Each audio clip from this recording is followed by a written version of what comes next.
আসসালামু আলাইকুম, কেমন আছেন সবাই? আশা করি ভালো আছেন। তো আজকে আমি বিরিয়ানি রান্না করব, তো নিজের মতন করে। তো আমি যেভাবে বিরিয়ানি রান্না করি, আর আমি এমন বিরিয়ানি মানে বাসমতি রাইসের বিরিয়ানি রান্না করবো, আর আমি এমন টাইপের বিরিয়ানি দুবাই খাইছি অনেকবার। তো যাই হোক, এই তো আমি কয়েকটা আলু একটু জর্দা রং আর লবণ দিয়ে লাল লাল করে একটু ভাইজা নিমু। এই তো আলুটা আমার ভাজা শেষ, আর এখন আমি একটু পেঁয়াজ বেরেস্তা ভাজবো। তারপরে ওই তেলে আমি রান্নাটা বসাই দিব। তো আমি মাংসটা একবারে বসামো, কষায় বসামো না।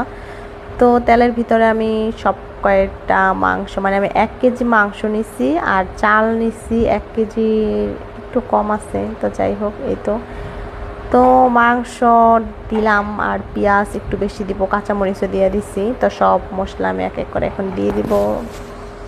আর টক দই দিয়ে দিলাম। তো টক দই আমার ঘরে ছিল না, তাই আমি একটু দুধের ভিতরে মানে একটা লেবু চিপড়ে তারপরে টক দই ঘরেই বানিয়ে দিলাম আর কি।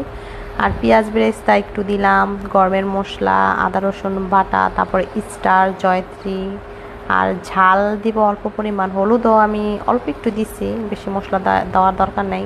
তো জিরা ধনিয়া সব কিছু দিছি।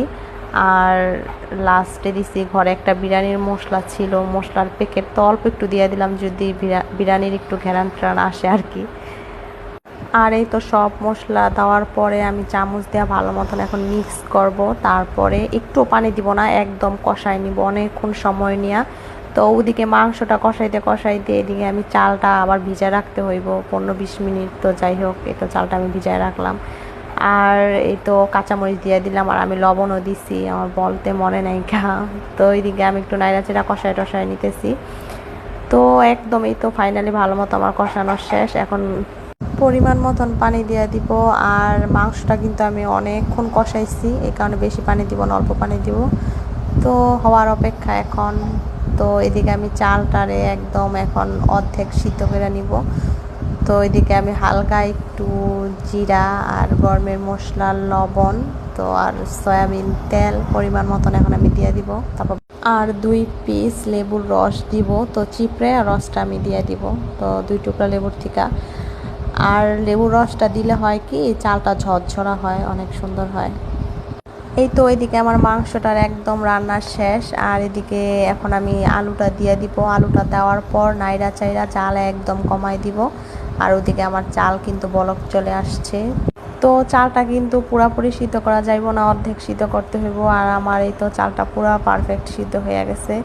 আর এদিকে আমি আমার স্টিলের চালনিটা মানে ছাঁকনিটা খুঁজে পাইতাছি না, এই কারণে আমি দুধ ছাঁকনি নিছি।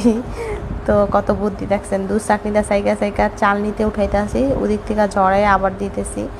আর মাংসের উপরে তো আমি এখন বিছাই দিব। তো রাইসটা কিন্তু সুন্দর মতন দিয়া দিছি। আর এদিকে একটু জর্দা রং আমি গোলায় দিয়ে দিলাম সুন্দরের জন্য।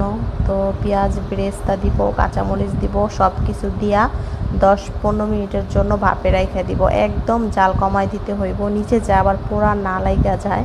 তো এটা তো মানে এক্সট্রা কোনো পানি দেওয়া না না, যে মানে অনেকক্ষণ রাখতে হইব কিংবা চালটা একদম বাড়াইয়া দিতে হইব। এই কারণে একদম অল্প আছে আমি বসাই দিব 10-15 মিনিটের জন্য। তো খাওয়ার সময় আপনাদের দেখাবো। আর কয়েকটা বাদামও দিছিলাম ঘিয়ে ভাইজা। তো এই তো ফাইনালি আমাদের রান্না শেষ। আর কিন্তু দেখতে এত সুন্দর হয়েছে, খাইতে কিন্তু আরও বেশি মজা হয়েছে, সত্যি কথা বলতেছি।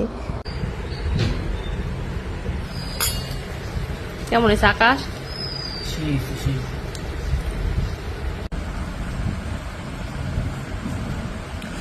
গরম। আর এই তো দুপুরে আমরা খাবার দাবারের জন্য বসছি।